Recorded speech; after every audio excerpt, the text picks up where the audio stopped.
안녕하세요. 이야기를 들으시기 전에 구독과 좋아요는 영상 제작에 힘이 됩니다. 감사합니다.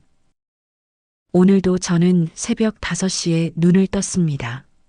30년 넘게 검사로 살았던 몸이 아직도 그 시간을 기억하는 모양입니다. 은퇴한 지 2년이 지났지만 여전히 새벽이면 눈이 떠지고 저는 텃밭으로 향합니다. 상추를 뜯고 토마토에 물을 주는 일은 평화로웠습니다. 적어도 지난달까지는 그랬습니다. 하지만 요즘은 텃밭에 서 있어도 마음이 편치 않습니다. 아니, 솔직히 말씀드리면 밤잠을 설치고 있습니다. 이유는 하나였습니다. 딸 현지 때문이었습니다. 30년 넘게 강력부 검사로 일하며 저는 수많은 범죄를 봤습니다. 살인, 폭행, 사기.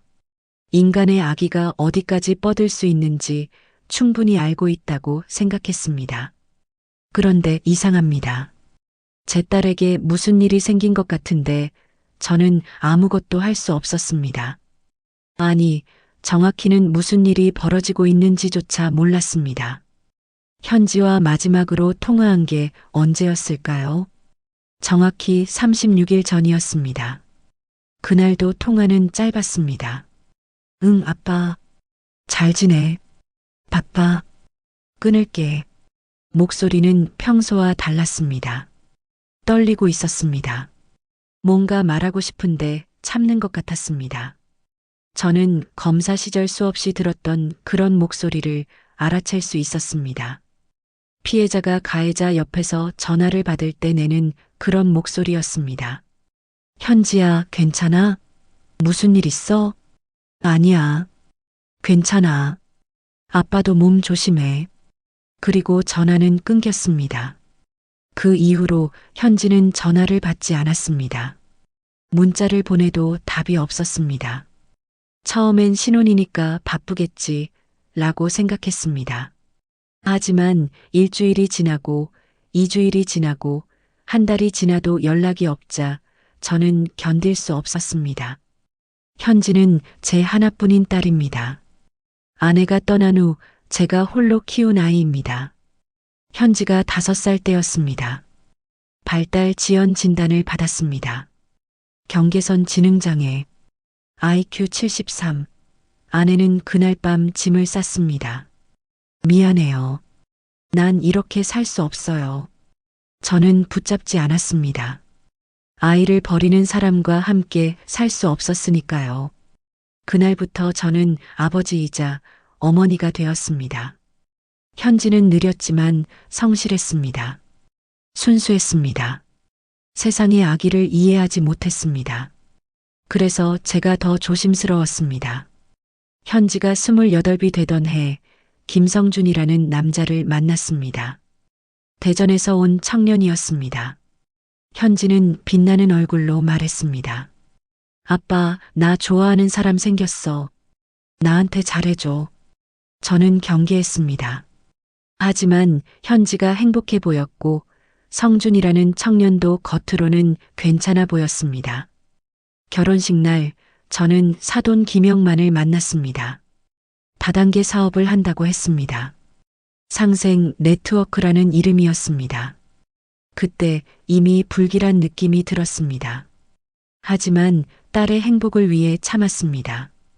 그런데 지금 연락이 끊긴 지 한 달이 넘었습니다. 저는 더 이상 참을 수 없었습니다. 오늘 아침 저는 냉장고를 열어 반찬을 싸기 시작했습니다. 김치, 된장찌개 국물, 계란말이.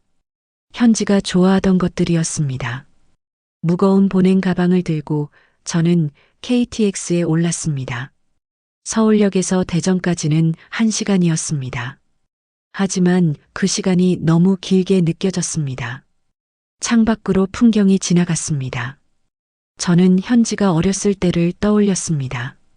초등학교 입학식 날 현지는 다른 아이들보다 느렸습니다. 친구들이 벌써 교실로 들어갈 때 현지는 신발 주머니를 열지 못해 울고 있었습니다. 괜찮아, 아빠가 도와줄게.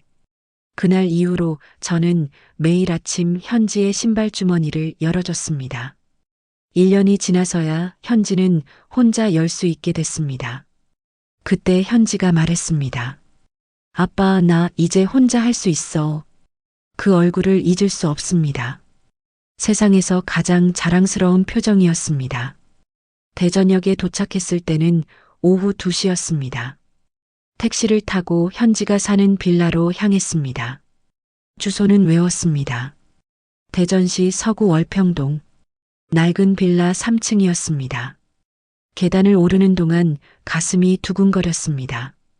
이상한 예감이었습니다. 검사 시절 사건 현장에 도착할 때와 비슷한 느낌이었습니다. 302호. 현지의 집이었습니다. 저는 초인종을 누르기 전에 잠시 멈췄습니다. 그때였습니다. 안에서 소리가 들렸습니다. 이 미련한 것이 시아버지 앞에서 대들어. 남자의 목소리였습니다. 분노에 찬 목소리였습니다. 그리고 이어진 소리. 착! 따기 소리였습니다. 저는 얼어붙었습니다. 그리고 들렸습니다. 현지의 목소리가 죄송해요, 죄송해요. 떨리는 목소리였습니다. 우는 목소리였습니다. 저는 더 이상 참을 수 없었습니다. 보냉 가방을 내려놓고 저는 문을 두드렸습니다. 아니, 두드린 게 아니었습니다. 주먹으로 쾅쾅 쳤습니다. 최현지, 아빠다. 문 열어. 안이 조용해졌습니다. 잠시 후 도어록이 풀리는 소리가 들렸습니다. 문이 열렸습니다. 그리고 제가 본 광경을. 여러분, 30년 넘게 검사로 일하며 저는 수많은 범죄 현장을 봤다고 말씀드렸습니다. 하지만 이 순간만큼 충격적인 장면은 없었습니다. 현지가 바닥에 무릎을 꿇고 있었습니다. 뺨이 빨갛게 부어 있었습니다. 머리카락은 흐트러져 있었고 눈에는 눈물이 고여 있었습니다. 그리고 그 위에 한 남자가 서 있었습니다. 김영만, 사돈이었습니다.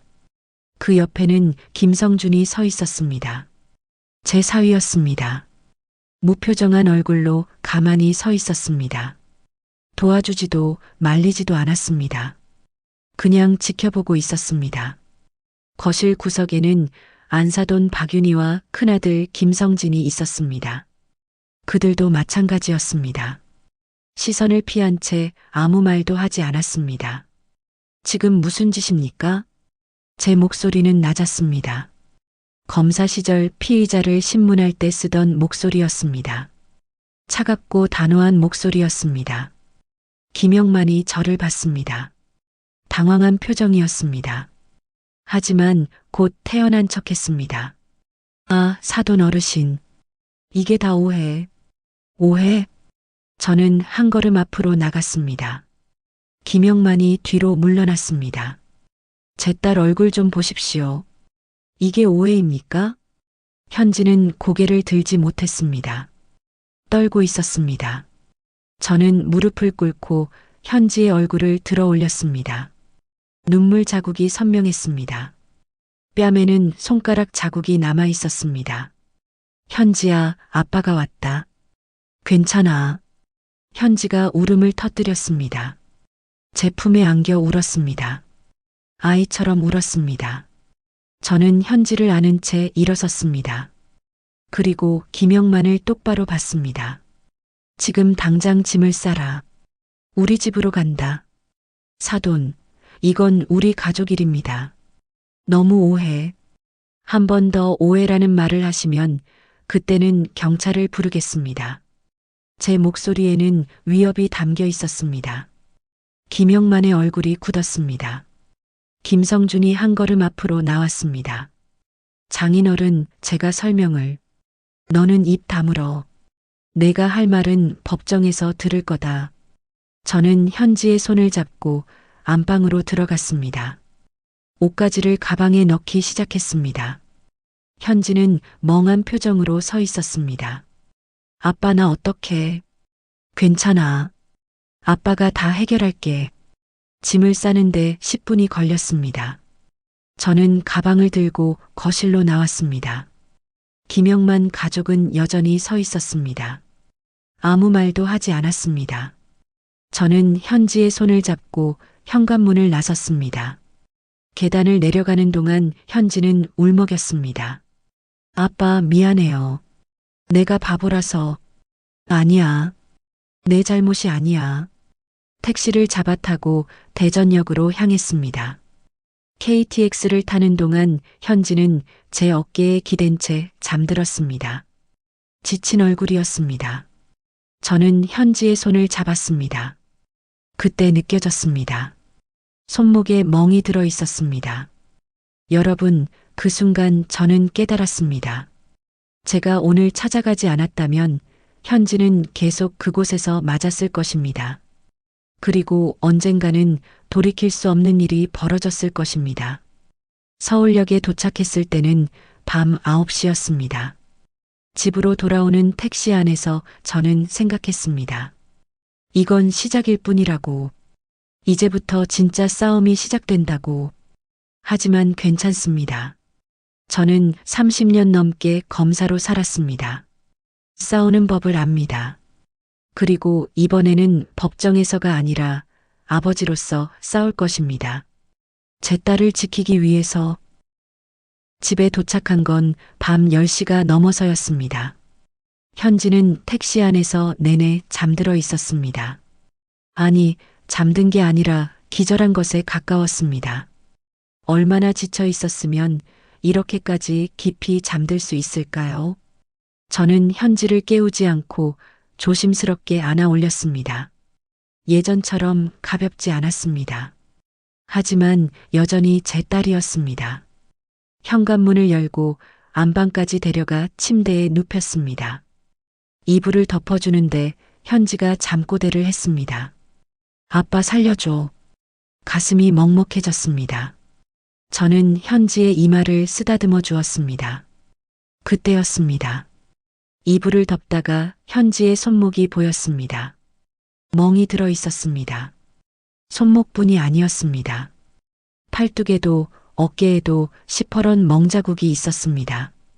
저는 천천히 현지의 소매를 걷어 올렸습니다. 그리고 입을 다물 수 없었습니다.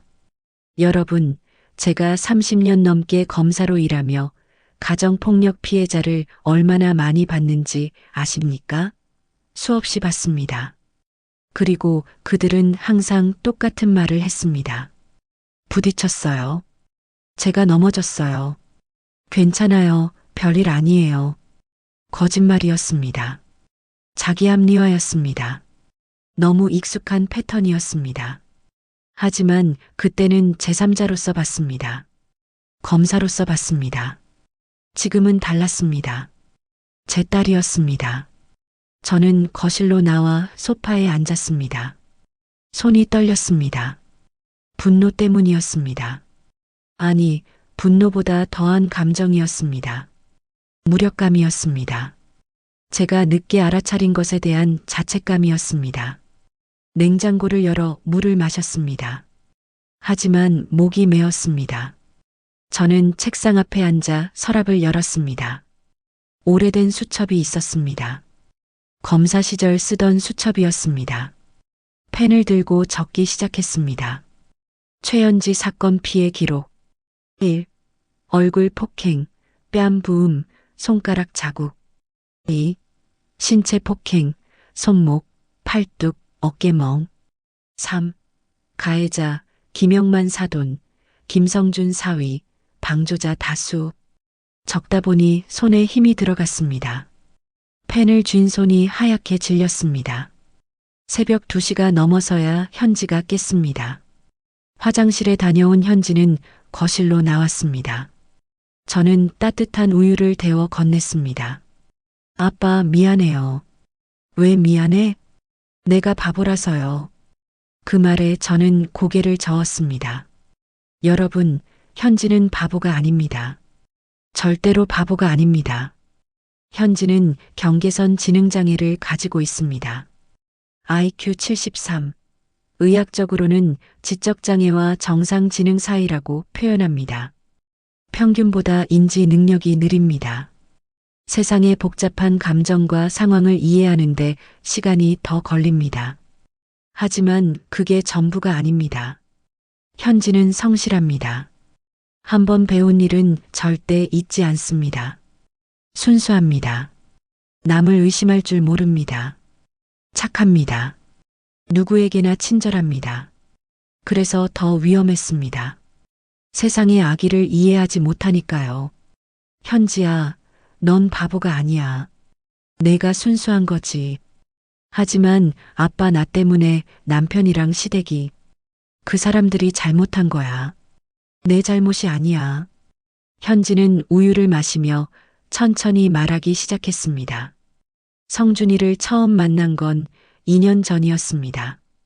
현지가 일하던 베이커리 카페에 손님으로 왔었습니다. 현지는 그날을 생생히 기억한다고 했습니다. 나한테 친절하게 말해줬어요.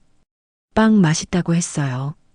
그날 이후 성준은 자주 카페에 왔습니다. 현지에게 말을 걸었습니다. 영화를 보자고 했습니다. 현지는 처음으로 누군가에게 관심을 받았습니다.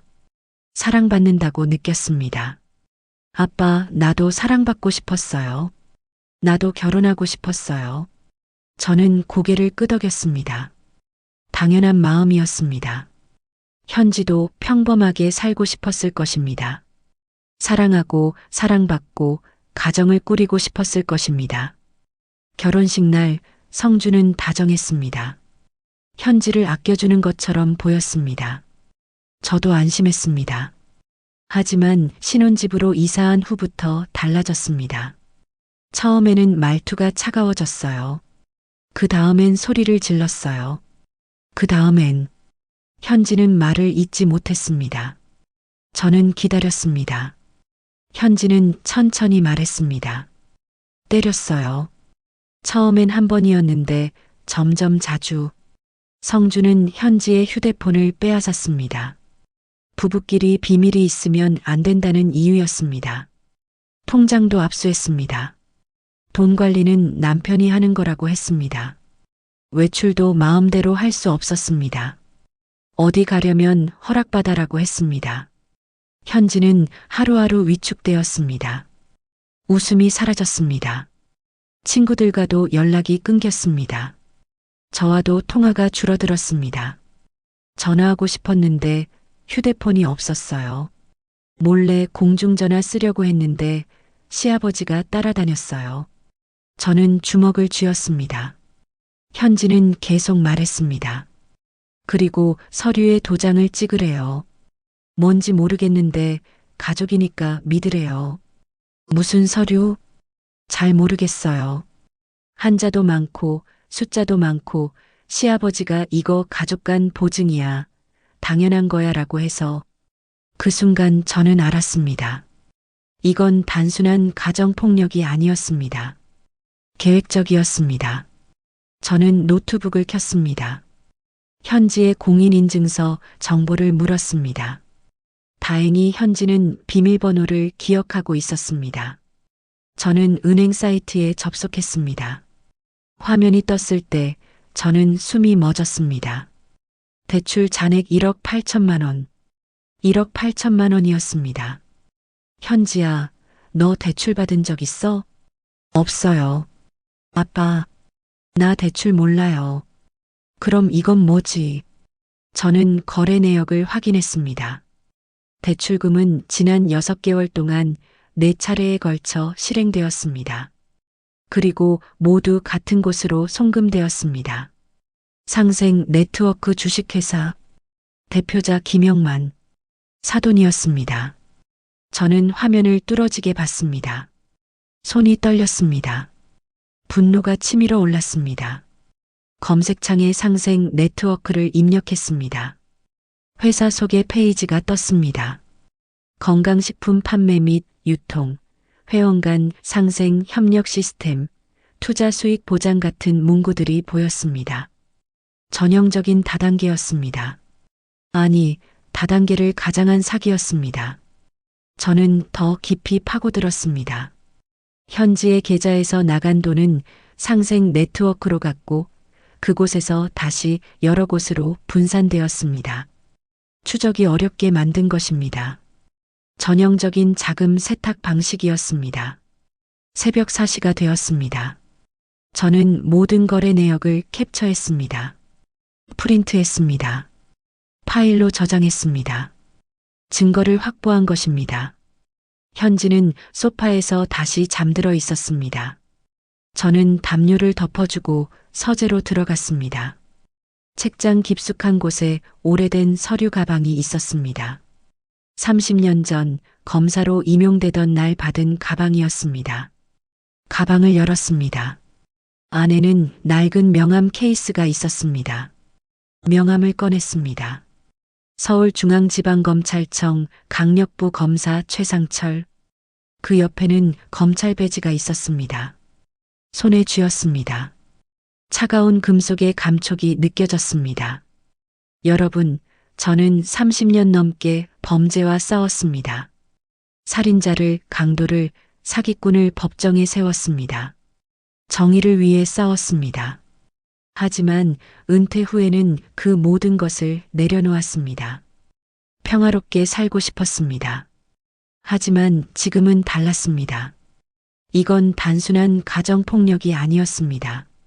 명백한 폭행, 감금, 강요, 사기, 금융 착취였습니다. 취약한 사람을 표적으로 삼은 계획적 범죄였습니다. 그리고 피해자는 제 딸이었습니다. 저는 배지를 주머니에 넣었습니다. 노트북 화면을 다시 켰습니다. 김영만, 김성준, 김성진. 이름을 하나하나 적었습니다. 창밖이 밝아오고 있었습니다. 새벽 6시였습니다. 저는 자리에서 일어나 거실로 나갔습니다. 현지는 여전히 잠들어 있었습니다. 평화로운 얼굴이었습니다. 저는 중얼거렸습니다. 이번엔 검사로서가 아니라 아버지로서 싸워야겠군. 커피를 내렸습니다. 진하게 내렸습니다. 30년 전 첫 사건을 맡았을 때처럼 저는 긴 싸움을 준비하고 있었습니다. 하지만 이번에는 달랐습니다. 이번에는 제 딸을 지키는 싸움이었습니다. 그리고 저는 질 수 없었습니다. 절대로. 아침 8시 현지가 깼습니다. 눈이 퉁퉁 부어 있었습니다. 저는 아침을 차렸습니다. 된장찌개와 계란말이, 김치. 현지가 좋아하던 메뉴였습니다. 아빠, 내가 할게요. 괜찮아. 오늘은 아빠가 할게. 현지는 얌전히 앉아 있었습니다. 숟가락을 들었지만 밥을 떠먹지 못했습니다. 손이 떨리고 있었습니다. 천천히 먹어. 괜찮아. 아빠 나 이제 어떻게 해요? 저는 현지의 손을 잡았습니다. 일단 여기서 쉬어. 그 다음 일은 아빠가 알아서 할게. 식사를 마친 후 저는 현지에게 말했습니다. 현지야, 아빠가 내 방 좀 정리해도 될까? 짐 정리도 하고. 응, 아빠. 고마워. 현지는 거실 소파에 앉아 TV를 켰습니다. 저는 안방으로 들어갔습니다. 어젯밤 급하게 싸온 가방을 열었습니다. 옷가지들이 구겨져 있었습니다. 하나씩 펴서 옷장에 넣기 시작했습니다. 그때였습니다. 가방 밑바닥에서 뭔가 딱딱한 게 만져졌습니다. 꺼내보니 작은 공책이었습니다. 낡은 노트였습니다. 표지에는 아무것도 적혀 있지 않았습니다. 무심코 펼쳤습니다. 첫 페이지에 적힌 글씨를 보는 순간 저는 숨이 멎었습니다. 현지의 일기장, 현지의 글씨였습니다. 삐뚤삐뚤하지만 또박또박 쓴 글씨였습니다. 저는 침대 끝에 앉아 일기를 읽기 시작했습니다. 2024년 3월 5일. 오늘 결혼했다. 성준이가 나한테 예쁘다고 했다. 나는 세상에서 제일 행복하다. 아빠 고마워요. 결혼식 날의 일기였습니다. 행복한 글이었습니다. 저는 페이지를 넘겼습니다. 2024년 4월 12일. 신혼집에 이사했다. 집이 좁지만 괜찮다. 성준이가 같이 살자고 했다. 나는 요리를 잘하고 싶다. 성준이가 맛있다고 하면 좋겠다. 여전히 평화로운 일기였습니다. 하지만 다음 페이지부터 달라졌습니다. 2024년 5월 3일. 오늘 저녁을 태웠다. 성준이가 화를 냈다. 내가 바보 같다고 했다. 나도 그렇게 생각한다. 더 잘해야지. 가슴이 철렁했습니다.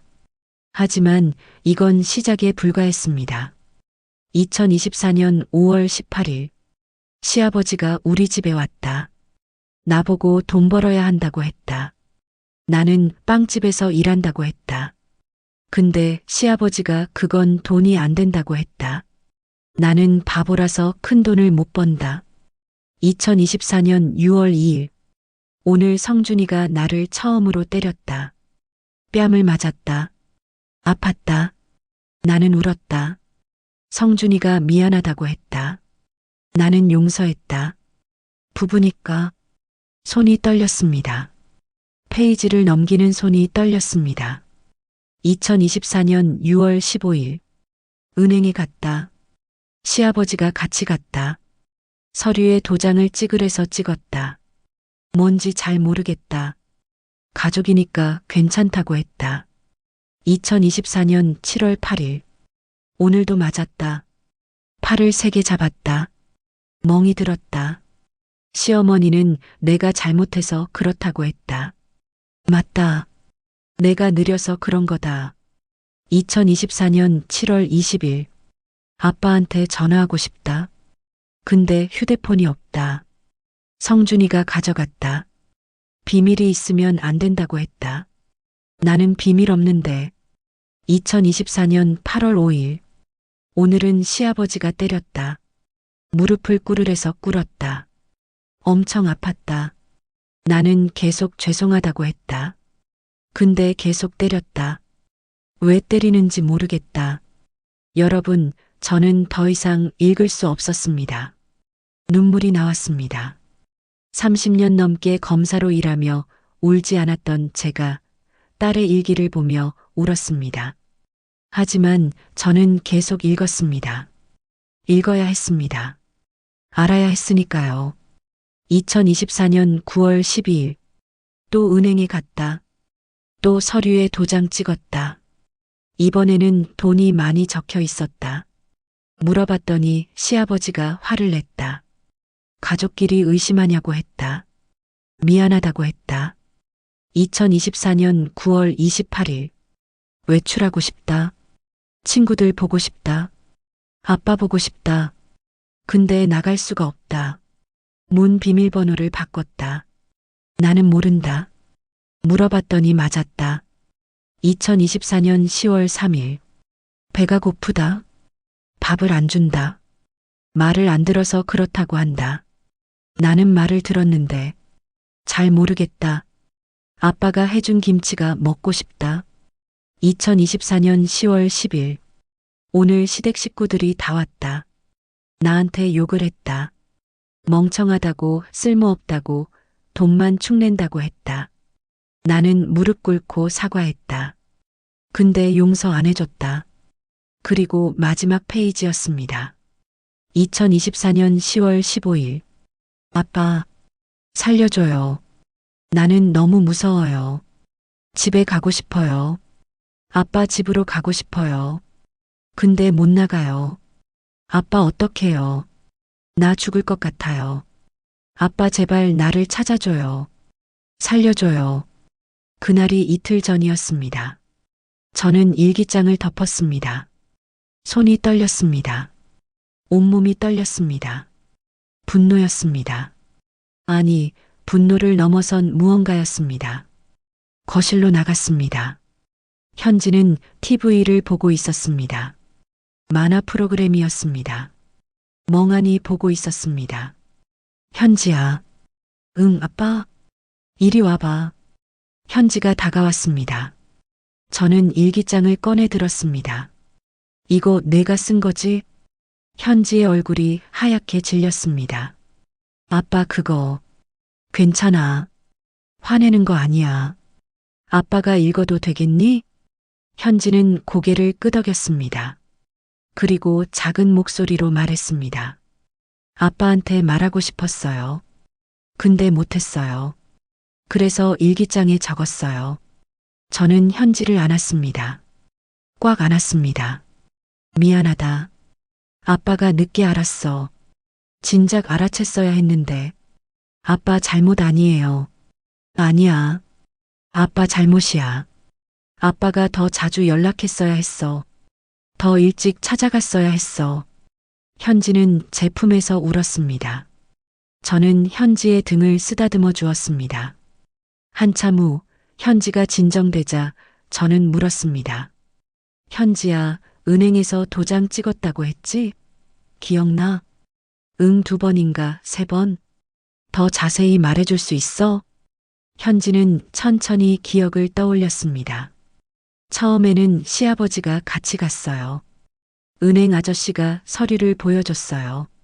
한자가 많았어요. 읽을 수 없었어요.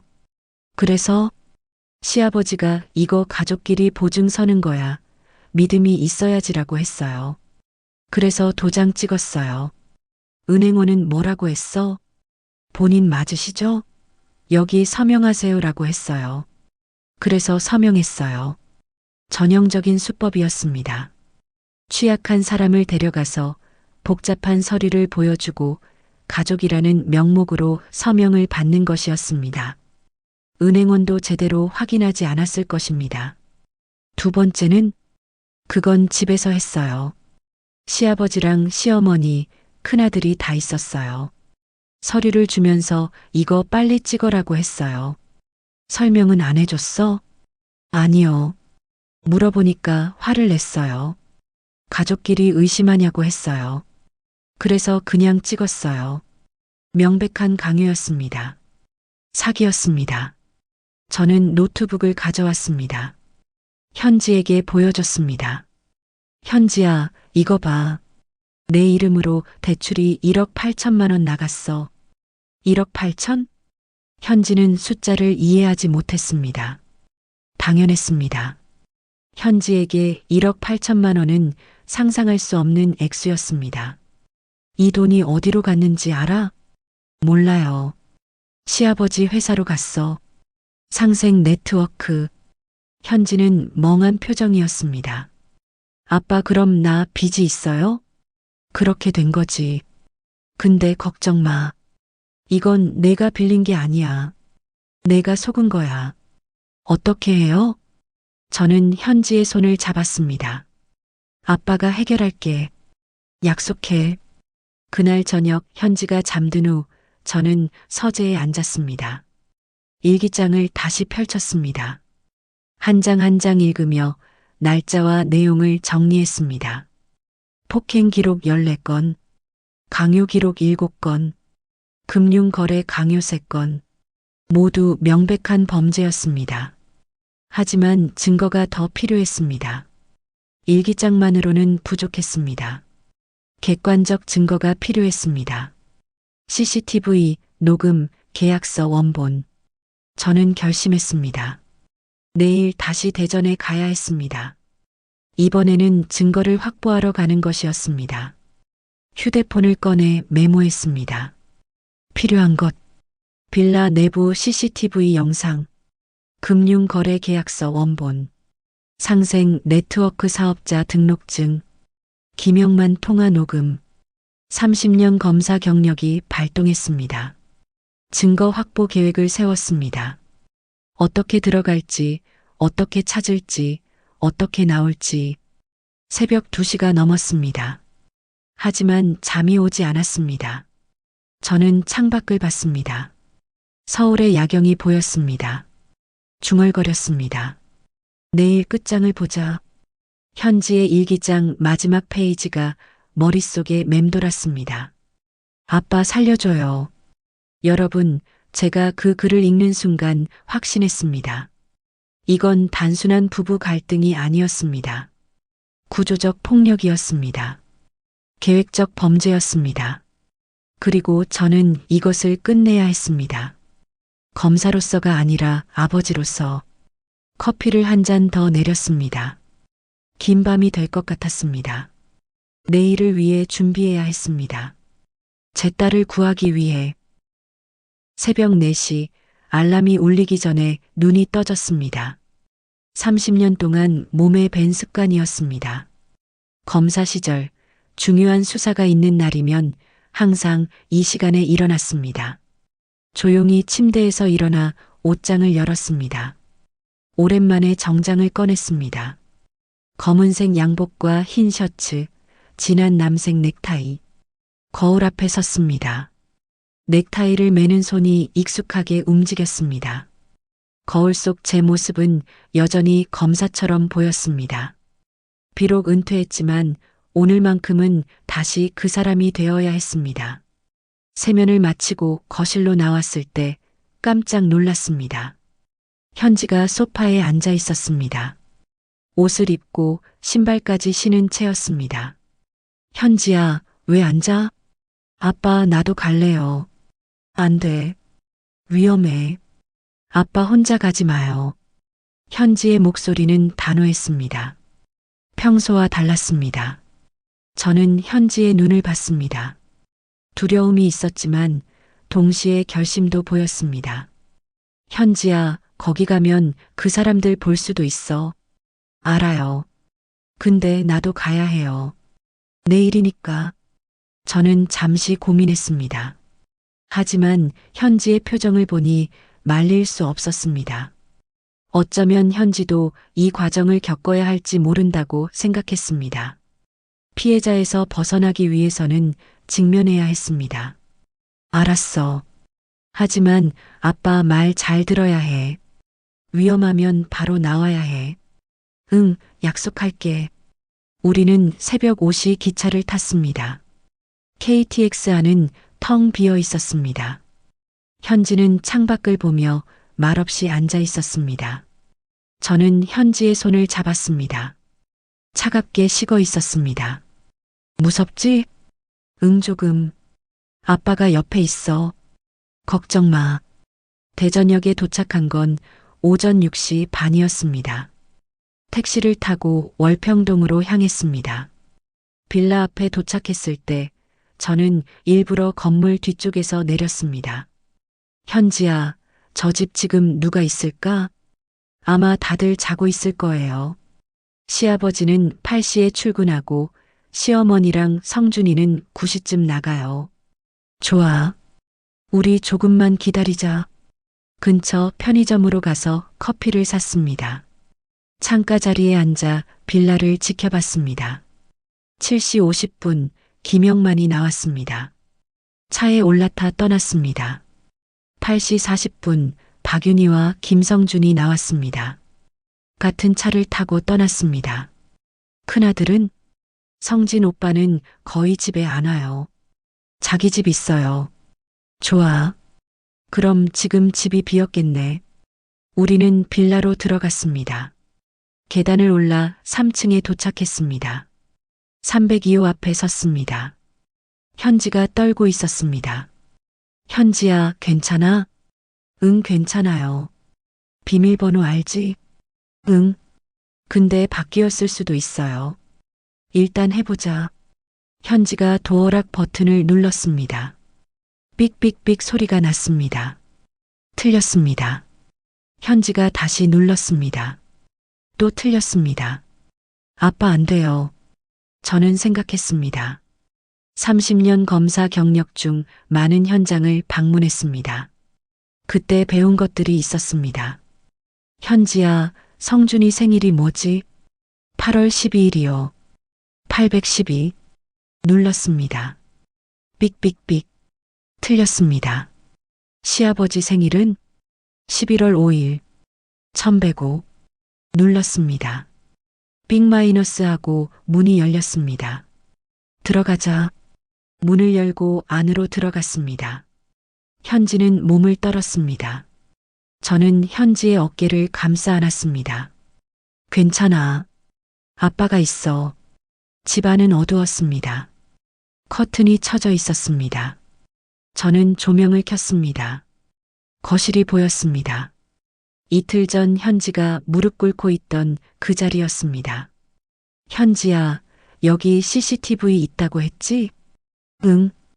홈 시큐리티 시스템이에요. TV로 볼 수 있어요. 어떻게 하는지 알아? 응. 시아버지가 가끔 확인했어요. 현지가 TV를 켰습니다. 리모컨을 조작했습니다. 화면이 바뀌며 여러 개의 작은 화면이 떴습니다. 거실, 주방, 현관, 복도, 각각의 카메라 화면이었습니다. 녹화된 거 볼 수 있어? 응. 여기 이 버튼. 현지가 버튼을 눌렀습니다. 날짜 선택 화면이 떴습니다. 저는 현지의 일기장에 적혔던 날짜를 떠올렸습니다. 10월 3일부터 보자. 화면이 재생되었습니다. 여러분, 그 순간부터 제가 본 것들을 말씀드리는 게 쉽지 않습니다. 하지만 말해야 합니다. 여러분이 알아야 하니까요. 첫 번째 영상, 10월 3일 오후 2시. 거실에 현지가 무릎을 꿇고 있었습니다. 김영만이 현지의 머리채를 잡고 벽으로 밀쳤습니다. 현지가 벽에 부딪혔습니다. 김영만이 소리쳤습니다. 소리는 들리지 않았지만 입모양으로 알 수 있었습니다. 이 쓸모없는 것이. 옆에서 현지는 눈을 감았습니다. 보고 싶지 않은 것이었습니다. 괜찮아. 아빠가 볼게. 두 번째 영상, 10월 10일 오후 7시. 김영만, 박윤희, 김성준, 김성진이 모두 거실에 있었습니다. 현지가 중앙에 무릎을 꿇고 있었습니다. 김영만이 서류를 내밀었습니다. 현지가 고개를 저었습니다. 김영만이 현지의 뺨을 때렸습니다. 한 번, 두 번. 현지가 울었습니다. 김성진이 다가와 현지의 손을 붙잡았습니다. 서류 위에 손을 올려놓게 했습니다. 도장을 찍게 했습니다. 강제로. 옆에서 김성준은 그냥 지켜보고 있었습니다. 아무것도 하지 않았습니다. 박윤희도 마찬가지였습니다. 세 번째 영상, 10월 17일 오전 11시. 김영만이 현지를 바닥에 밀쳤습니다. 현지가 넘어졌습니다. 김영만이 발로 찼습니다. 배를, 등을. 현지가 몸을 웅크렸습니다. 계속 맞았습니다. 저는 주먹을 쥐었습니다. 너무 세게 쥐어서 손톱이 손바닥에 박혔습니다. 충분히 봤어. 이제 저장하자. 저는 가방에서 USB를 꺼냈습니다. TV에 꽂았습니다. 영상을 복사하기 시작했습니다. 10월 한 달치 전체를 복사했습니다. 복사하는데 5분 정도 걸렸습니다. 그 사이 저는 집안을 둘러봤습니다. 서재로 들어갔습니다. 책상 위에 서류들이 있었습니다. 하나씩 펼쳐봤습니다. 금전소비대차 계약서, 연대보증계약서, 상생 네트워크 회원가입 신청서, 모두 현지의 이름으로 되어 있었습니다. 도장이 찍혀 있었습니다. 하지만 현지의 필체가 아니었습니다. 누군가 대신 쓴 것이었습니다. 저는 서류를 사진으로 찍었습니다. 하나하나 빠짐없이. 그리고 원본도 몇 장 챙겼습니다. 증거였습니다. 아빠, 다 됐어요. USB 복사가 완료되었습니다. 저는 USB를 뽑아 주머니에 넣었습니다. TV를 끄고 모든 것을 원상복구했습니다. 자, 이제 나가자. 그때였습니다. 빅 마이너스. 도어락 소리가 들렸습니다. 누군가 문을 열고 있었습니다. 저는 얼어붙었습니다. 현지의 얼굴이 하얗게 질렸습니다. 아빠, 쉿. 조용히. 저는 재빨리 주변을 둘러봤습니다. 거실에서 나갈 수 있는 곳은 두 군데였습니다. 현관 아니면 베란다. 현관은 이미 늦었습니다. 누군가 들어오고 있었습니다. 베란다로. 우리는 재빨리 베란다로 달렸습니다. 베란다 문을 살짝 닫았습니다. 커튼 뒤로 숨었습니다. 현관문이 열렸습니다. 누군가 들어왔습니다. 박윤희의 목소리였습니다. 이상한데 분명 창문 닫고 나왔는데 심장이 터질 것 같았습니다. 현지는 제 뒤에 숨어 숨을 죽였습니다. 저는 현지의 입을 살짝 막았습니다. 소리가 나면 안 됐습니다. 박윤희가 거실로 들어왔습니다. 주변을 둘러보는 소리가 들렸습니다. TV 리모컨이 왜 여기 있지? 발소리가 가까워졌습니다. 베란다 쪽으로 오고 있었습니다. 저는 현지를 더 안쪽으로 밀었습니다. 빨래 뒤로 숨었습니다. 베란다 문이 열렸습니다. 박윤희가 베란다로 나왔습니다. 창문을 확인했습니다. 우리는 빨래 뒤에서 숨도 쉬지 못했습니다. 박윤희와의 거리는 고작 1미터도 안 됐습니다. 이상해. 박윤희가 중얼거렸습니다. 휴대폰을 꺼냈습니다. 전화를 걸었습니다. 여보, 나야. 집에 누가 들어온 것 같아. 창문이 열려 있었어. 저는 침을 삼켰습니다. 들키면 안 됐습니다. 아니, 뭐 없어진 건 없는 것 같은데 그냥 이상해서. 잠시 통화가 이어졌습니다. 그리고 박윤희가 전화를 끊었습니다. 휴, 괜히 놀랐나? 박윤희가 베란다를 나갔습니다. 창문을 닫았습니다. 거실로 돌아가는 발소리가 들렸습니다. 우리는 여전히 움직이지 않았습니다. 5분이 지났습니다. 현관문이 닫히는 소리가 들렸습니다. 도어락이 잠겼습니다. 저는 조심스럽게 커튼을 걷었습니다. 거실을 확인했습니다. 아무도 없었습니다. 휴, 현지가 주저앉았습니다. 온몸이 땀에 젖어 있었습니다. 저도 마찬가지였습니다. 괜찮아. 이제 나가자. 우리는 조심스럽게 베란다 창문을 열었습니다. 거실로 나왔습니다. 모든 것을 정리했습니다. 흔적을 남기지 않았습니다. 현관문을 열고 나왔습니다. 계단을 재빨리 내려갔습니다. 1층 밖으로 나왔습니다. 골목으로 나와서야 숨을 쉬었습니다.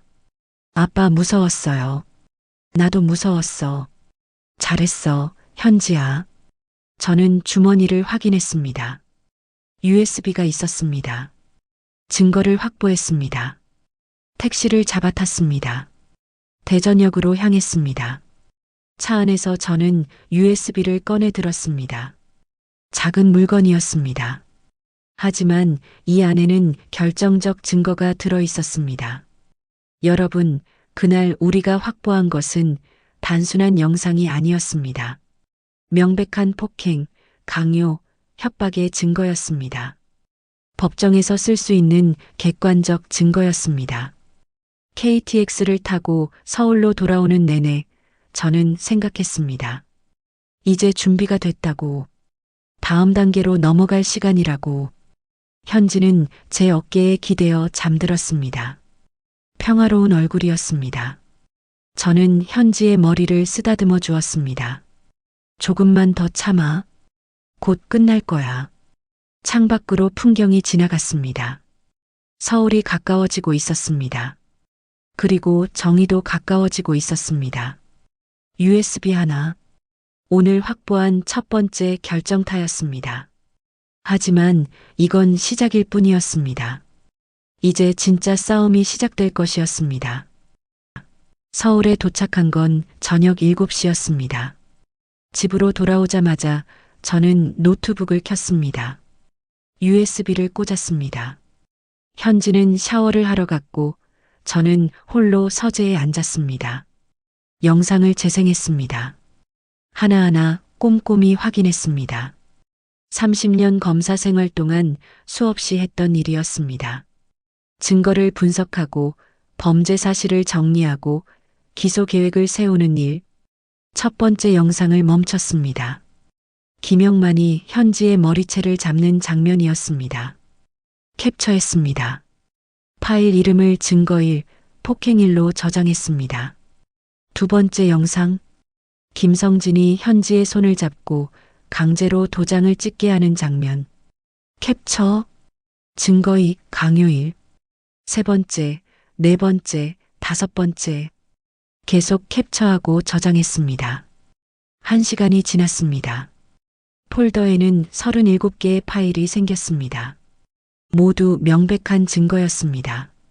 폭행죄, 형법 제260조, 사람의 신체에 대하여 폭행을 가한 자는 2년 이하의 징역에 처한다. 강요죄, 형법 제324조, 폭행 또는 협박으로 사람의 권리 행사를 방해하거나 의무 없는 일을 하게 한 자는 5년 이하의 징역에 처한다. 사기죄, 형법 제347조, 사람을 기망하여 재물의 교부를 받거나 재산상의 이익을 취득한 자는 10년 이하의 징역에 처한다. 하나하나 죄목이 명확했습니다. 게다가 피해자가 경계선 지능을 가진 취약계층이라는 점은 양형에서 불리하게 작용할 것입니다. 가중처벌 사유였습니다. 저는 새 문서를 열었습니다. 제목을 입력했습니다. 최현지 사건, 범죄 사실 정리. 타이핑을 시작했습니다. 피의자 김영만 60세, 김성준 32세, 김성진 35세, 박윤희 58세. 피해자 최현지 28세, 경계선 지능 IQ 73. 범죄 사실 2024년 6월 2일부터 10월 15일까지 약 4개월간 지속적으로 피해자를 폭행함. 2024년 6월 15일, 9월 12일 피해자를 협박하여 금전소비대차계약서에 서명하게 함. 피해자 명의로 총 1억 8천만 원의 대출을 받아 상생 네트워크 계좌로 송금함. 피해자의 휴대폰, 통장, 외출의 자유를 제한하며 감금함. 문서를 저장했습니다. 프린트했습니다. 서류 가방에 넣었습니다. 그 다음 인터넷을 열었습니다. 상생 네트워크를 검색했습니다. 회사 홈페이지가 나왔습니다. 화려한 디자인이었습니다. 함께 성장하는 건강한 미래, 월 수익 300% 보장, 가족 같은 분위기 같은 문구들이 넘쳐났습니다. 전형적인 다단계 사기 회사의 문구였습니다. 사업자 등록번호를 확인했습니다. 국세청 홈택스에 접속했습니다. 사업자 정보를 조회했습니다. 상생 네트워크 주식회사, 대표자 김영만, 사업장 소재지 대전시 서구 둔산동 123-45 오피스텔 102호, 업종 건강기능식품 소매업. 저는 주소를 메모했습니다. 그리고 더 깊이 파고들었습니다. 금융감독원 사이트에 접속했습니다. 다단계 판매업 등록 여부를 확인했습니다. 등록되어 있지 않았습니다. 즉, 불법이었습니다. 다단계 판매업은 반드시 공정거래위원회에 등록해야 합니다. 등록 없이 운영하면 처벌 대상입니다. 방법통신판매업법 위반, 3년 이하의 징역 또는 1억 원 이하의 벌금. 죄목이 하나 더 추가되었습니다. 저는 검색을 계속했습니다. 상생 네트워크 피해, 상생 네트워크 사기 같은 키워드로 검색했습니다. 여러 게시물이 나왔습니다. 상생 네트워크 사기 당했습니다. 3천만 원 날렸어요. 김영만이라는 사람 조심하세요. 완전 사기꾼입니다. 가족한테까지 피해 입혔어요. 절대 믿지 마세요. 피해자가 현지만이 아니었습니다. 수십 명이 더 있었습니다. 저는 게시물들을 캡처했습니다. 모두 증거가 될 수 있었습니다. 밤 11시가 넘었습니다. 현지는 이미 잠들었습니다. 저는 커피를 한 잔 더 내렸습니다. 그리고 계획을 세웠습니다. 내일 다시 대전에 가야 했습니다. 이번에는 상생 네트워크 사무실로 김영만을 직접 만나야 했습니다. 그리고 결정적인 증거 하나를 더 확보해야 했습니다. 녹음이었습니다. 김영만의 입에서 직접 자백을 받아내는 것이었습니다. 영상도 좋지만 본인의 육성이 담긴 녹음은 더 강력한 증거가 됩니다. 저는 서랍을 뒤졌습니다. 오래된 녹음기가 있었습니다. 검사 시절 사용하던 것이었습니다. 건전지를 갈았습니다. 테스트해 봤습니다. 잘 작동했습니다. 새벽 1시 저는 잠자리에 들었습니다. 하지만 잠이 오지 않았습니다. 내일이 중요한 날이라는 것을 알았기 때문입니다. 다음 날 아침 6시 저는 다시 정장을 입었습니다. 이번에는 더 격식을 갖췄습니다. 명함도 챙겼습니다. 30년 전 받았던 그 명함이었습니다. 서울중앙지방검찰청 강력부 검사 최상철. 비록 은퇴했지만 오늘만큼은 이 명함이 필요했습니다. 현지가 일어났습니다. 아빠 어디 가요? 대전 잠깐 다녀올게. 나도 갈래요. 아니야. 오늘은 아빠 혼자 가야 해. 위험할 수도 있어. 현지는 불안한 표정이었습니다. 저는 현지의 어깨를 잡았습니다. 걱정 마. 아빠가 조심할게. 저녁에 돌아올게. 약속해요? 약속해. KTX를 타고 대전으로 향했습니다. 이번에는 혼자였습니다. 차창 밖 풍경을 보며 저는 마음을 가다듬었습니다. 30년 검사 생활 동안 수없이 피의자를 만났습니다. 살인자, 강도, 사기꾼. 그들과 대면하며 자백을 받아냈습니다. 오늘도 그렇게 할 것이었습니다. 대전역에 도착했습니다. 택시를 타고 둔산동으로 향했습니다. 오피스텔 앞에 도착했습니다. 낡은 건물이었습니다. 1층 102호에 상생 네트워크라는 간판이 붙어 있었습니다. 저는 녹음기를 주머니에 넣었습니다. 녹음 버튼을 눌렀습니다. 그리고 문을 열고 들어갔습니다. 사무실은 생각보다 작았습니다. 책상 3개와 의자 몇 개가 전부였습니다. 벽에는 성공 사례, 회원 후기 같은 포스터가 붙어 있었습니다. 젊은 직원 한 명이 앉아 있었습니다. 어서 오세요. 무슨 일로 오셨어요? 김영만 대표님 계십니까? 네, 계시는데요. 예약하셨나요? 아닙니다. 급한 일이 있어서요. 최상철이라고 전해주시겠습니까? 직원이 안쪽 방으로 들어갔습니다. 잠시 후 나왔습니다. 들어오시래요. 저는 안쪽 방으로 들어갔습니다. 김영만이 책상 뒤에 앉아 있었습니다. 저를 보자 표정이 굳었습니다. 사돈, 어쩐 일이십니까? 할 말이 있어서 왔습니다. 그래요, 앉으시죠. 저는 앉지 않았습니다. 서 있는 것이 더 유리했습니다. 심리적 우위를 점할 수 있었습니다. 직원들 좀 내보내시죠. 우리끼리 얘기할 내용입니다. 김영만이 망설였습니다. 하지만 곧 고개를 끄덕였습니다. 야들아, 오늘은 일찍 퇴근해. 나 중요한 미팅 있어. 직원들이 나갔습니다. 문이 닫혔습니다. 이제 우리 둘뿐이었습니다. 그래서 무슨 일로? 저는 가방에서 서류를 꺼냈습니다. 책상 위에 던졌습니다. 금융거래 내역서였습니다. 이게 뭡니까? 김영만이 서류를 집어들었습니다. 얼굴이 하얗게 변했습니다. 이건 제 딸 이름으로 1억 8천만 원 대출받은 거 맞습니까? 사돈, 이건 오해. 오해가 아닙니다. 명백한 사기입니다. 저는 USB를 꺼냈습니다. 노트북을 열었습니다. 영상을 재생했습니다. 김영만이 현지를 때리는 장면이 나왔습니다. 김영만의 얼굴에서 혈색이 사라졌습니다. 이것도 오해입니까? 사돈, 진정하시고. 진정하라고요? 저는 한 걸음 앞으로 다가갔습니다. 김영만이 뒤로 물러났습니다. 제 딸을 때리고 돈을 빼앗고 그게 오해라는 겁니까? 그게 현지가 말을 안 들어서. 말을 안 들으면 때려도 됩니까? 아니, 그게 아니라. 여러분, 이 순간이 중요했습니다.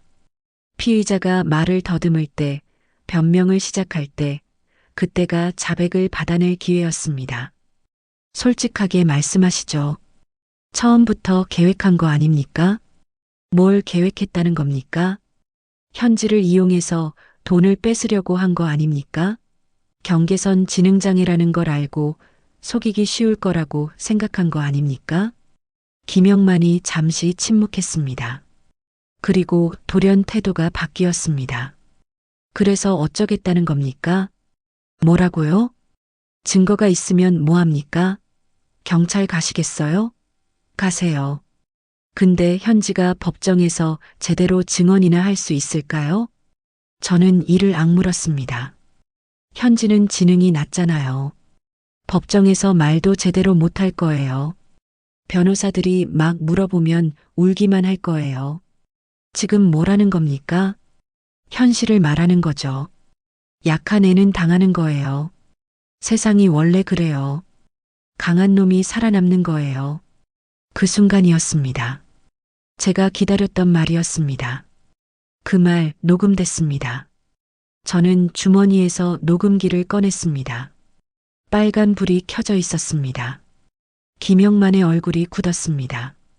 방금 하신 말씀 전부 녹음됐습니다. 약한 애는 당하는 거다. 세상이 원래 그렇다. 피해자를 모욕하고 범죄를 정당화한 발언이죠. 당신, 그리고 하나 더. 저는 명함을 꺼냈습니다. 책상 위에 놓았습니다. 김영만이 명함을 집어들었습니다. 눈이 커졌습니다. 서울중앙지방검찰청 검사, 30년 강력부에서 일했습니다. 은퇴는 했지만 이런 사건을 보는 눈은 여전합니다. 이건 함정수사 아닙니까? 함정수사는 수사기관이 하는 겁니다. 저는 이미 은퇴한 민간인입니다. 그냥 딸을 구하러 온 아버지일 뿐이죠. 김영만이 주저앉았습니다. 의자에 털썩 앉았습니다. 사돈아니, 검사님 이건 오해. 오해가 아닙니다. 명백한 폭행, 강요, 사기입니다. 게다가 다단계 불법 영업까지. 죄목이 4~5개는 되겠네요. 제발 선처를. 선처요? 저는 냉소했습니다. 제 딸한테 선처했습니까? 무릎 꿇리고 때리고 돈 빼앗을 때 선처했습니까? 김영만은 아무 말도 하지 못했습니다. 저는 가방을 들었습니다. 녹음기를 주머니에 넣었습니다. 내일 이 모든 증거를 검찰에 제출하겠습니다. 제 후배가 지금 서울중앙지검에 있습니다. 그에게 부탁할 겁니다. 철저하게 수사하라고. 검사님 제발. 한 가지만 기억하십시오. 약한 사람이 당하는 세상이 아닙니다. 약한 사람을 괴롭히는 놈이 처벌받는 세상입니다. 저는 문을 열고 나왔습니다. 뒤에서 김영만이 뭐라고 소리쳤지만 듣지 않았습니다. 사무실을 나와 택시를 탔습니다. 대전역으로 향했습니다. 차 안에서 저는 녹음기를 다시 확인했습니다. 완벽하게 녹음되어 있었습니다. 약한 애는 당하는 거예요. 그 말 하나면 충분했습니다. 범죄를 인정하고 피해자를 비하하고 양심의 가책조차 없다는 것을 증명하는 말이었습니다. KTX를 타고 서울로 돌아오며 저는 생각했습니다. 이제 마지막 단계만 남았다고. 검찰에 고소장을 제출하는 것이었습니다. 여러분, 30년 검사 생활을 하며 저는 수많은 가해자를 봤습니다. 그들은 항상 자신의 행동을 정당화했습니다. 어쩔 수 없었다. 상황이 그랬다. 나도 피해자다. 하지만 김영만은 달랐습니다. 정당화조차 하지 않았습니다. 그냥 세상이 원래 그렇다고 했습니다. 약한 사람은 당해도 된다고 했습니다. 그런 사람은 반드시 처벌받아야 했습니다. 법의 이름으로, 정의의 이름으로, 그리고 무엇보다 제 딸을 위해서. 서울역에 도착했을 때는 저녁 7시였습니다. 집으로 돌아가는 길, 저는 휴대폰을 꺼냈습니다. 연락처를 뒤졌습니다. 박준혁이라는 이름을 찾았습니다. 제 후배였습니다. 지금 서울중앙지검 강력부에서 일하고 있었습니다. 전화를 걸었습니다. 몇 번의 신호음 후 전화가 연결되었습니다. 여보세요? 준혁아, 나 최상철이다. 선배님, 오랜만입니다. 내일 시간 있니? 할 얘기가 있어서. 물론이죠. 무슨 일이신데요? 자세한 건 내일 얘기하자. 중요한 사건이야. 알겠습니다, 선배님. 전화를 끊었습니다. 저는 밤하늘을 올려다봤습니다. 내일이면 모든 것이 시작될 것이었습니다. 정의를 향한 첫걸음이. 다음 날 아침 9시, 저는 서울중앙지방검찰청 앞에 서 있었습니다. 10년 만에 다시 와본 곳이었습니다. 건물은 예전 그대로였습니다. 하지만 저는 이제 검사가 아니라 고소인의 아버지로 서 있었습니다. 현지가 옆에 서 있었습니다. 떨리는 손을 꼭 잡고 있었습니다. 아빠, 무섭지 않아요? 조금. 하지만 괜찮아. 우리가 해야 할 일이야. 정문을 지나 엘리베이터를 탔습니다. 7층 강력부였습니다. 복도를 걸으며 저는 옛 기억이 떠올랐습니다. 이 복도를 몇백 번도 더 걸었었습니다. 사건 서류를 들고 피의자를 조사하러 법정에 가기 위해. 선배님, 뒤에서 목소리가 들렸습니다. 돌아보니 박준혁 검사가 달려오고 있었습니다. 40대 초반, 제가 신입 시절 가르쳤던 후배였습니다. 준혁아, 선배님 정말 오랜만입니다. 우리는 악수했습니다. 박 검사가 현지를 봤습니다. 이쪽은 제 딸 현지입니다. 오늘 고소할 사건의 피해자이기도 하고요. 박 검사의 표정이 진지해졌습니다. 안으로 들어가시죠. 조사실로 들어갔습니다. 작은 방이었습니다. 책상과 의자, 녹음기가 있었습니다. 저도 몇 년 전까지 이런 방에서 일했었습니다. 선배님, 전화로 말씀하신 사건이 뭔지 자세히 들려주시겠습니까? 저는 가방을 열었습니다. 준비해온 서류를 꺼냈습니다. 고소장입니다. 피의자는 김영만, 김성준, 김성진, 박윤희. 죄명은 폭행, 강요, 사기, 방문판매법 위반입니다. 박 검사가 고소장을 받아 읽기 시작했습니다. 표정이 점점 굳어졌습니다. 이게 사실입니까? 네. 모두 사실입니다. 저는 USB를 꺼냈습니다. 여기 CCTV 영상 37건이 있습니다. 모두 피의자들이 피해자를 폭행하고 강요하는 장면입니다. 노트북을 꺼내 USB를 꽂았습니다. 영상을 재생했습니다. 박 검사가 화면을 지켜봤습니다.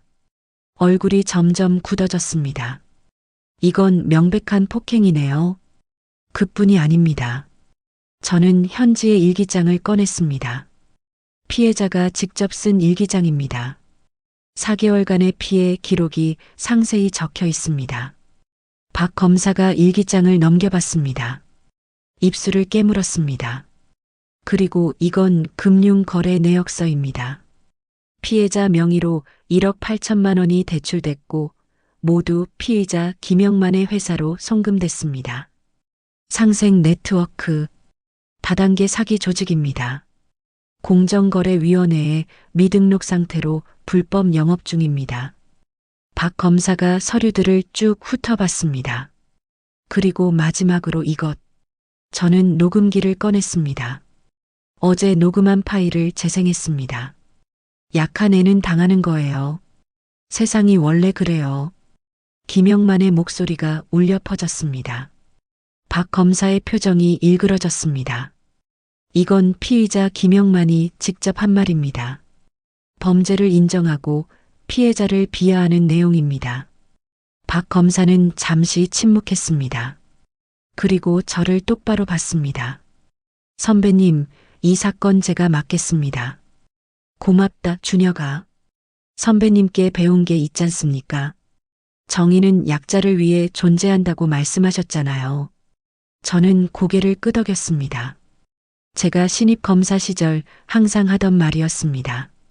피해자분, 진술 좀 해주시겠습니까? 현지가 고개를 끄덕였습니다. 박 검사가 녹음기를 켰습니다. 성함이 어떻게 되십니까? 최현지요. 나이는 28살이요. 피의자들에게 폭행당한 사실이 있습니까? 네, 있어요. 현지는 떨리는 목소리로 증언하기 시작했습니다. 박 검사는 꼼꼼히 기록했습니다. 1시간이 넘는 조사였습니다. 조사가 끝났을 때 현지는 지쳐 있었습니다. 저는 현지의 손을 잡았습니다. 잘했어, 현지야. 박 검사가 말했습니다. 증거가 충분합니다. 바로 수사에 착수하겠습니다. 일주일 안에 피의자들을 소환하겠습니다. 부탁한다. 선배님, 걱정 마십시오. 반드시 정의를 실현하겠습니다. 우리는 검찰청을 나왔습니다. 현지가 말했습니다. 아빠, 이제 끝난 거예요? 아직 아니야. 이제 시작이야. 하지만 가장 힘든 부분은 넘겼어. 일주일 후 박 검사로부터 연락이 왔습니다. 선배님, 피의자 김영만, 김성준, 김성진 모두 소환 조사했습니다. 증거가 명백해서 부인하지 못하더군요. 구속 청구는 내일 영장 청구할 겁니다. 증거인멸과 도주 우려가 있어서 구속 수사가 필요합니다. 잘 부탁한다. 다음 날 뉴스에 나왔습니다. 다단계 조직을 운영하며 경계선 지능 여성을 폭행하고 금융 사기를 저지른 일가족이 구속됐습니다. TV 화면에 김영만, 김성준, 김성진이 수갑을 찬 채 호송되는 모습이 나왔습니다. 저는 현지와 함께 TV를 봤습니다. 아빠, 저 사람들 감옥에 가요? 그래. 잘못한 사람은 벌을 받아야 해. 현지는 아무 말도 하지 않았습니다. 하지만 표정이 조금 밝아진 것 같았습니다. 2달 후 재판이 시작됐습니다. 서울중앙지방법원 417호 법정. 저는 방청석에 앉아 있었습니다. 현지는 증인석에 앉았습니다. 검사석에는 박 검사가, 피고인석에는 김영만, 김성준, 김성진이 앉아 있었습니다. 판사가 입장했습니다. 중년의 여성 판사였습니다. 재판을 시작하겠습니다. 검사, 공소사실을 낭독하십시오. 박 검사가 일어섰습니다. 피고인 김영만, 김성준, 김성진은 2024년 6월부터 10월까지 피해자 최현지를 지속적으로 폭행하고 협박하여 금전소비 대차 계약을 체결하게 하고 피해자 명의로 1억 8천만 원을 대출받아 편취했습니다. 이는 폭행죄, 강요죄, 사기죄에 해당합니다. 변호인이 일어섰습니다. 피고인들은 혐의를 일부 인정하나 과실로 인한 것이며 악의는 없었습니다. 판사가 물었습니다. 증인, 증언석으로 나오십시오. 현지가 떨리는 걸음으로 증인석에 섰습니다. 선서를 했습니다. 증인은 피고인들로부터 폭행을 당한 사실이 있습니까? 네, 있어요. 어떻게 폭행당했습니까? 때렸어요. 뺨도 맞고 머리도 맞고 발로도 찼어요. 현지의 목소리가 떨렸습니다. 하지만 끝까지 증언했습니다. 대출은 본인이 직접 받은 겁니까? 아니에요. 나는 몰랐어요.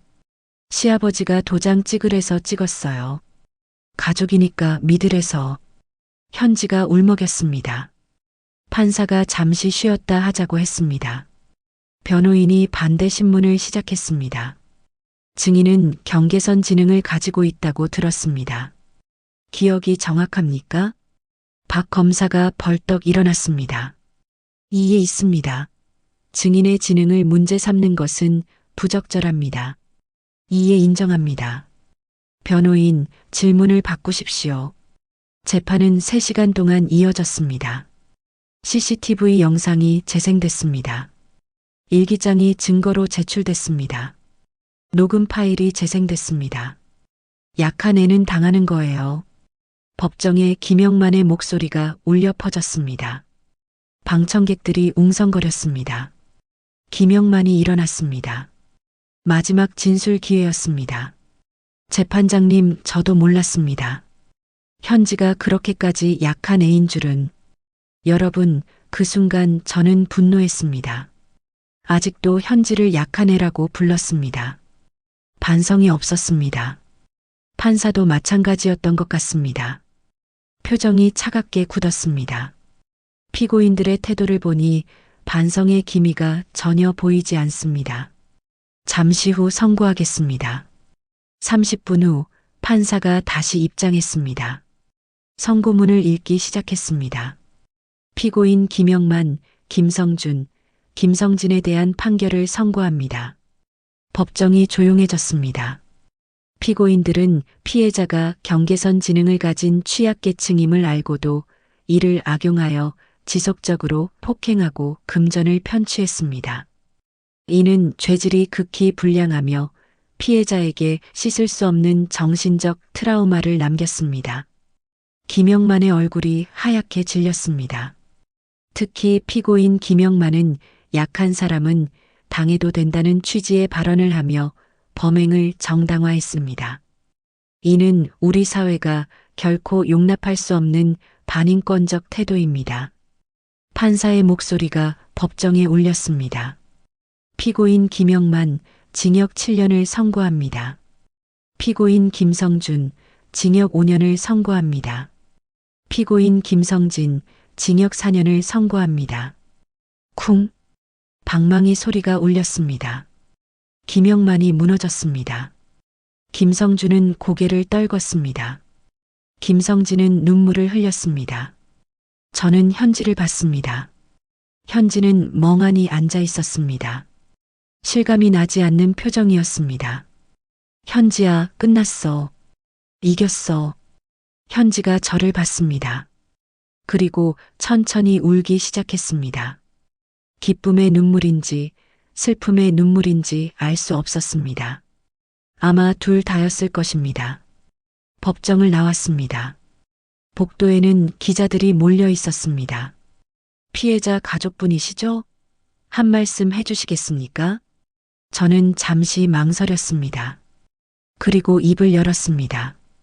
오늘 정의가 실현됐습니다.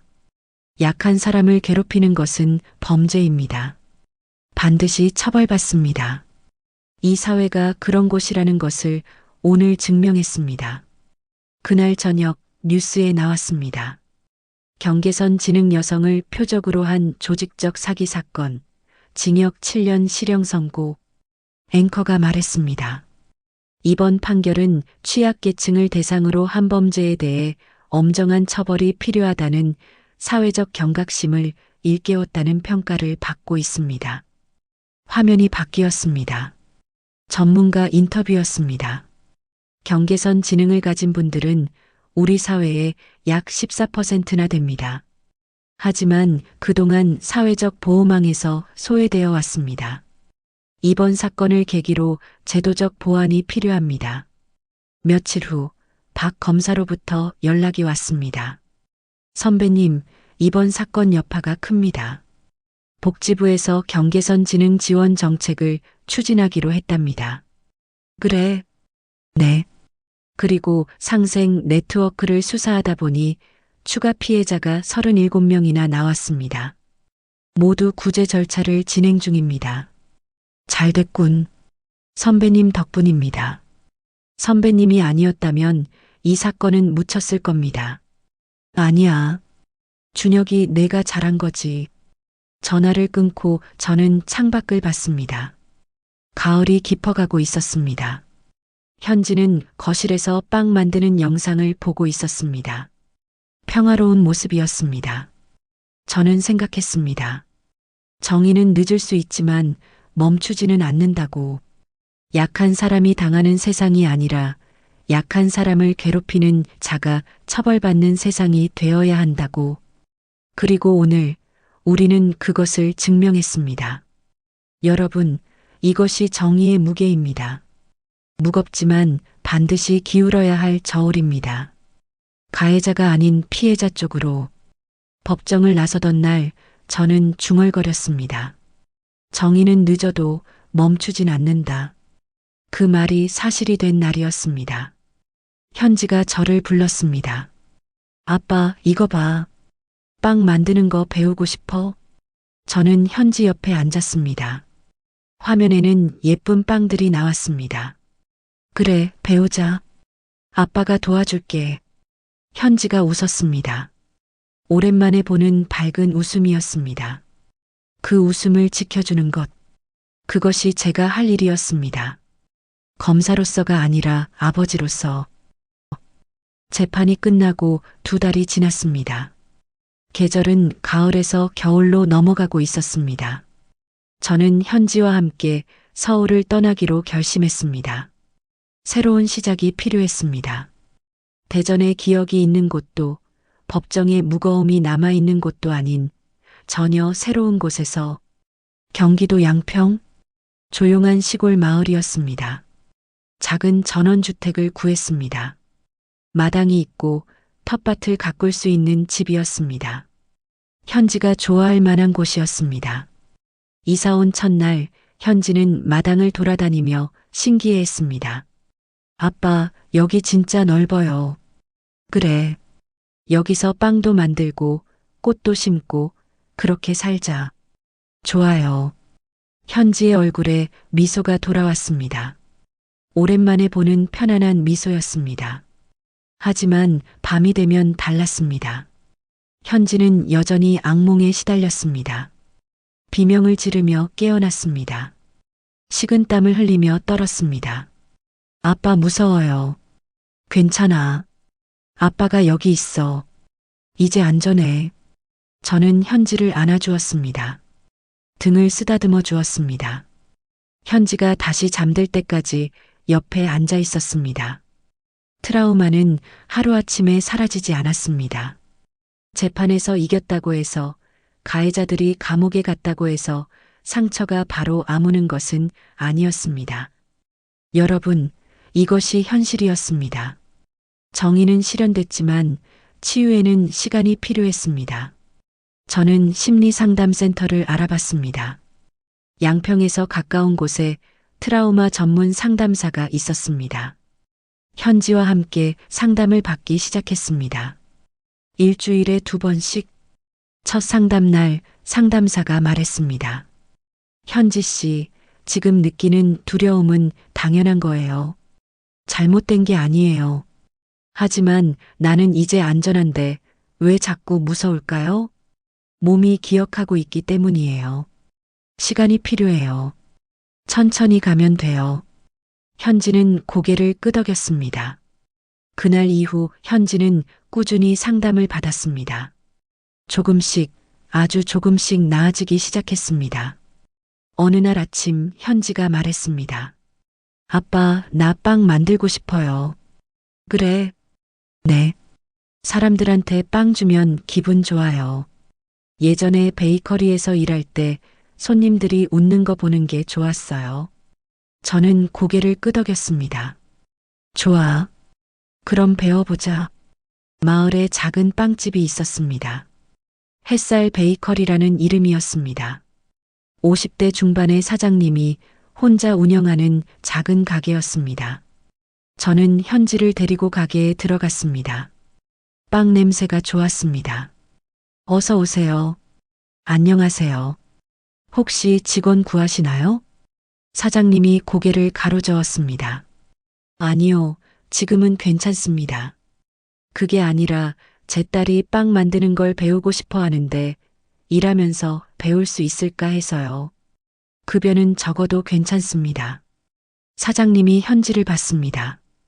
빵 만들어 본 적 있어요? 네, 조금이요. 예전에 베이커리에서 일했어요. 어떤 빵 만들 줄 알아요? 식빵이랑 단팥빵이요. 사장님이 웃었습니다. 그럼 한번 같이 만들어 볼까요? 그날부터 현지는 빵집에서 일하기 시작했습니다. 처음에는 쉬운 일부터 했습니다. 빵 반죽 치대기, 오븐 청소, 진열. 현지는 느렸지만 성실했습니다. 사장님이 알려주는 대로 따라했습니다. 현지 씨, 손재주가 좋네요. 정말이요? 네. 반죽 모양 잡는 거 보니까 금방 배울 것 같아요. 현지의 얼굴이 환해졌습니다. 한 달이 지났습니다. 현지는 이제 단팥빵을 혼자서 만들 수 있게 됐습니다. 크림빵도 만들었습니다. 손님들이 현지가 만든 빵을 사갔습니다. 이 빵 정말 맛있어요. 감사합니다. 현지는 수줍게 웃었습니다. 저는 가게 밖에서 그 모습을 지켜봤습니다. 가슴이 뭉클했습니다. 여러분, 현지가 다시 웃고 있었습니다. 사람들과 대화하고 있었습니다. 새로운 것을 배우고 있었습니다. 살아가고 있었습니다. 어느 저녁 박 검사로부터 전화가 왔습니다. 선배님, 잘 지내시죠? 그래, 잘 지내고 있어. 복지부에서 연락이 왔습니다. 경계선 지능 지원 정책을 본격적으로 추진한답니다. 그래. 네. 전국에 지원센터를 설립하고 직업훈련 프로그램도 만들고 법률 지원도 강화한답니다. 선배님 사건이 계기가 됐어요. 저는 잠시 말이 없었습니다. 그리고 선배님, 제가 감히 제안 하나 드려도 될까요? 말해봐.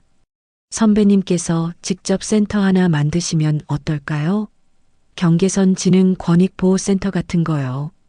선배님만큼 이 문제를 잘 아시는 분이 없잖아요. 내가? 네. 법률 상담도 해주시고 피해자 지원도 하시고 저희 검찰에서도 협력하겠습니다. 전화를 끊고 저는 생각에 잠겼습니다. 센터를 만든다. 현지 같은 사람들을 돕는다. 나쁘지 않은 생각이었습니다. 아니, 나쁘지 않은 정도가 아니었습니다. 해야 할 일 같았습니다. 저는 노트북을 켰습니다. 경계선 지능을 검색했습니다. 통계가 나왔습니다. 전국 경계선 지능 인구 약 700만 명 전체 인구의 14%, 이중 사회적 보호를 받는 인구 5% 미만, 700만 명. 엄청난 숫자였습니다. 그리고 그들 대부분은 현지처럼 혼자서 어려움을 겪고 있었습니다. 다음 날 저는 마을 이장님을 찾아갔습니다. 이장님, 혹시 이 마을에 빈 건물 있습니까? 빈 건물이요? 무슨 용도로 쓰실 건데요? 상담센터를 만들려고 합니다. 어려움을 겪는 분들을 돕는 곳이요. 이장님이 생각하더니 말했습니다. 마을회관 옆에 빈 건물이 하나 있긴 해요. 예전에 작은 도서관이었는데 지금은 안 쓰고 있어요. 그곳 써도 될까요? 물론이죠. 좋은 일 하시는데 마을에서 지원해야죠. 일주일 후 저는 그 건물을 청소하고 정리했습니다. 책상과 의자를 들여놓았습니다. 컴퓨터를 설치했습니다. 법률 서적들을 옮겨왔습니다. 그리고 간판을 달았습니다. 경계선 지능 권익보호센터. 간판을 다는 날 현지가 옆에 서 있었습니다. 아빠, 이거 뭐예요? 아빠가 앞으로 할 일이야. 너처럼 어려움을 겪는 사람들을 돕는 거야. 현지가 간판을 올려다 봤습니다. 그리고 물었습니다. 나도 도울 수 있어요? 응. 나도 상담원 하고 싶어요. 나처럼 힘든 사람들한테 괜찮다고 말해주고 싶어요. 저는 현지를 봤습니다. 현지의 눈은 진지했습니다. 현지야, 그건 쉬운 일이 아니야. 다른 사람들 이야기 들으면 힘들 수도 있어. 알아요. 근데 하고 싶어요. 나도 누군가를 도울 수 있다는 걸 보여주고 싶어요. 저는 잠시 생각했습니다. 그리고 고개를 끄덕였습니다. 좋아. 그럼 같이 하자. 현지가 환하게 웃었습니다. 센터를 연 지 한 달 후 첫 상담 의뢰가 들어왔습니다. 30대 남성이었습니다. 경계선 지능을 가진 분이었습니다. 직장에서 부당한 대우를 받고 있다고 했습니다. 저는 그분과 상담했습니다. 법률 자문을 해드렸습니다. 노동청에 진정서를 제출하는 것을 도왔습니다. 한 달 후 그분은 정당한 임금을 받을 수 있었습니다. 선생님, 정말 감사합니다. 저는 평생 이렇게 살아야 하는 줄 알았어요. 아니에요. 당신에게도 권리가 있어요. 당당하게 주장하셔도 됩니다. 그분이 돌아간 후 현지가 말했습니다. 아빠, 저 사람 표정 봤어요? 진짜 행복해 보였어요. 그래, 그게 우리가 하는 일이야. 두 번째, 세 번째 상담이 이어졌습니다. 입소문이 났습니다. 멀리서도 찾아오는 사람들이 생겼습니다. 저는 바빴지만 행복했습니다. 현지도 센터에서 일하기 시작했습니다. 빵집 일을 오전에만 하고 오후에는 센터로 왔습니다. 전화를 받고 상담 예약을 잡고 차를 대접했습니다. 그리고 가끔은 직접 상담도 했습니다. 저도 예전에 많이 힘들었어요. 근데 지금은 괜찮아요. 시간이 지나면 나아져요. 현지의 말에 상담자들이 위로받았습니다. 같은 경험을 한 사람의 말이 더 큰 힘이 되었습니다. 겨울이 지나고 봄이 왔습니다. 마당에 꽃이 피었습니다. 현지가 심은 튤립이었습니다. 아빠, 꽃 피었어요. 정말 예쁘다. 현지는 빵집에서도 센터에서도 잘 적응하고 있었습니다. 악몽도 점점 줄어들었습니다. 웃음이 많아졌습니다. 어느 일요일 박 검사가 찾아왔습니다. 선배님, 잘 지내시죠? 그래, 잘 지내고 있어. 들어와. 거실에서 커피를 마시며 박 검사가 말했습니다. 선배님, 이번에 복지부에서 경계선 지능 지원법 제정을 추진한답니다. 그래. 네. 전국적으로 지원센터를 확대하고 직업훈련, 교육, 법률 지원을 의무화하는 내용이에요. 선배님 센터가 모델이 됐어요. 내 센터가? 네. 복지부 담당자들이 선배님 센터를 방문하고 싶다고 합니다. 벤치마킹하고 싶대요. 저는 창밖을 봤습니다. 현지가 마당에서 텃밭을 가꾸고 있었습니다. 상추를 심고 물을 주고 있었습니다. 준혁아, 나는 큰일을 한 게 아니야. 그냥 내 딸을 지킨 것뿐이야. 그게 큰일이에요, 선배님. 한 사람을 지키는 것이 세상을 바꾸는 시작이잖아요. 저는 미소 지었습니다. 선배님이 예전에 말씀하셨잖아요. 정의는 법정에서 끝나는 게 아니라 누군가의 삶을 다시 세우는 일이라고. 제가 그런 말을 했었나요? 기억이 나지 않았습니다. 하지만 맞는 말이었습니다. 저녁이 되자 현지가 빵을 구워왔습니다. 직접 만든 단팥빵이었습니다. 아빠, 박 검사님 드세요. 와, 맛있겠다. 박 검사가 빵을 한 입 베어 물었습니다. 정말 맛있네요, 현지 씨. 감사합니다. 현지가 환하게 웃었습니다. 그 웃음을 보며 저는 생각했습니다. 여러분, 이것이 진짜 승리라고. 법정에서 이긴 것도 중요했습니다. 가해자들이 처벌받은 것도 의미 있었습니다. 하지만 진짜 승리는 이것이었습니다. 현지가 다시 웃는 것, 현지가 다시 살아가는 것, 현지가 자신의 삶을 되찾는 것. 밤이 되자 박 검사가 돌아갔습니다. 현지는 방으로 들어가 잠들었습니다. 저는 홀로 서재에 앉았습니다. 책상 위에 액자가 하나 있었습니다. 센터 개소식 날 찍은 사진이었습니다. 현지와 제가 간판 앞에서 찍은 사진이었습니다. 둘 다 웃고 있었습니다. 저는 30년 넘게 검사로 일했습니다. 수많은 범죄자를 법정에 세웠습니다. 정의를 위해 싸웠습니다. 그것도 의미 있는 일이었습니다. 하지만 지금 하는 일이 더 의미 있다고 느꼈습니다.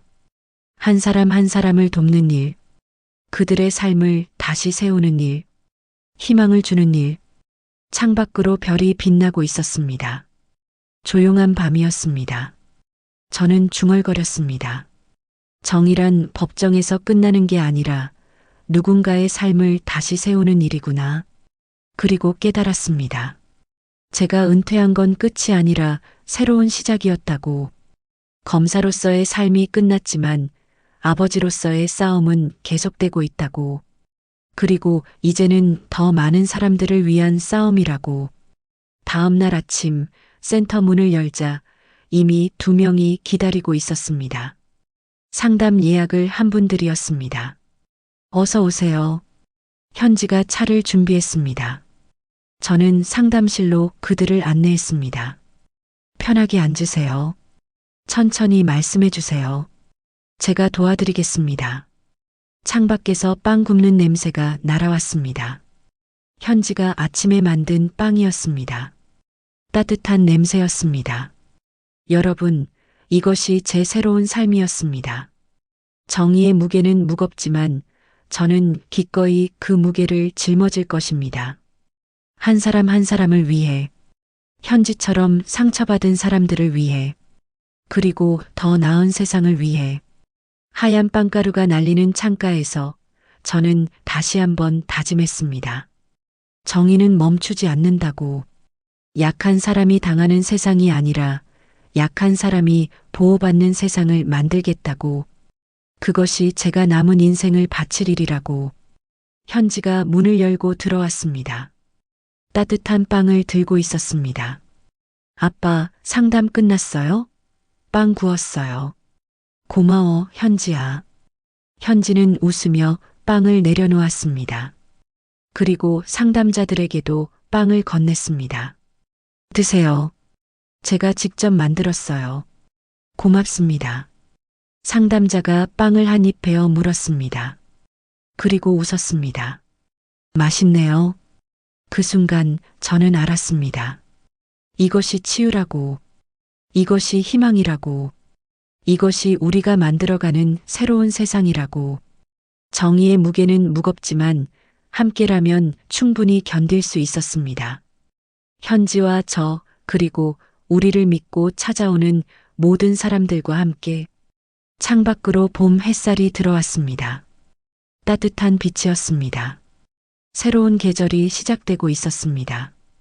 그리고 우리의 새로운 삶도.